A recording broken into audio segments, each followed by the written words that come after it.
Hi, my name is Zinhle Vilakazi. I'm a clinical psychologist with Ekurhuleni Health District. I'm here at Ramkunupi Clinic today for the Mental Health Awareness Campaign as we wrap up October, the Mental Health Awareness Month.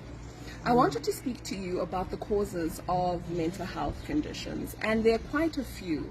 The first I'd like to focus on is the biological factors. So sometimes mental health conditions can be genetically passed down, right? So if there's a family history of a mental health condition, chances are the likelihood of you getting a mental health condition is high, right? Other times it's due to brain chemistry. So after maybe getting, for example, with pregnant women, after pregnancy they might develop a postpartum depression, right? That is also due to the imbalances in the brain chemistry.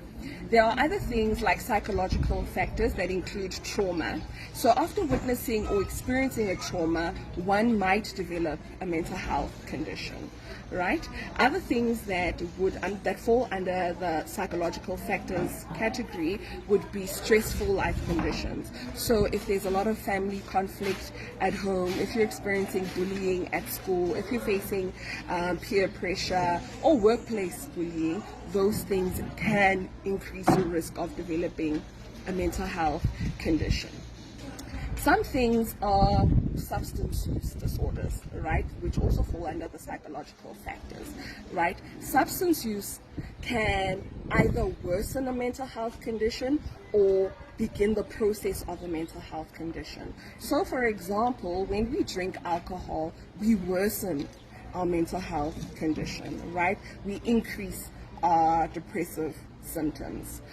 Whereas when we use substances like marijuana, we might start getting a mental health condition like a substance-induced psychotic disorder, and oftentimes when it goes unresolved, it stays and it lingers for long and it results in a more chronic psychotic condition. So avoid those substances. Then we want to focus as well on the environmental factors, right? If you're constantly isolating yourself, if you don't have positive relationships, so not just any type of relationships, right? If you don't have positive relationships, then you might increase your chance of getting a mental health condition.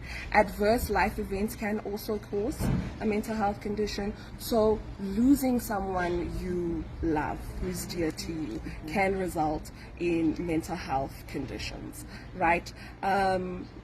Not having employment, right? Your financial situation, the violence in your society can result in mental health conditions, right? And I want to focus particularly on this point because this point really prevents people from accessing treatment at an earlier time. You know what they say, the sooner you address something, the better. And oftentimes stigma prevents people from accessing mental health services, right? We all know whenever you suggest to someone you need to see a psychologist or you might need to go to a mental health clinic, people don't want to be seen as or thought of as nyahlanya, right? As a psychologist, I've never treated ihlanya before. I treat people with mental health conditions, right? I treat people who have gone through stressful life events. I treat people who have lost a loved one, right? So stigma does prevent people from accessing healthcare. And I see a lot more with men, right? Our clinics have very few men who come, right? And the stigma could be, I don't want to be seen as weak, I can manage my own emotions. And sometimes things like anger and violence and aggression are things that are celebrated, and those are actually signs of a mental health condition. So please come through, go to your local clinics, book for any member of the MDT, the multidisciplinary team of the mental health services in your local clinics. Thank you.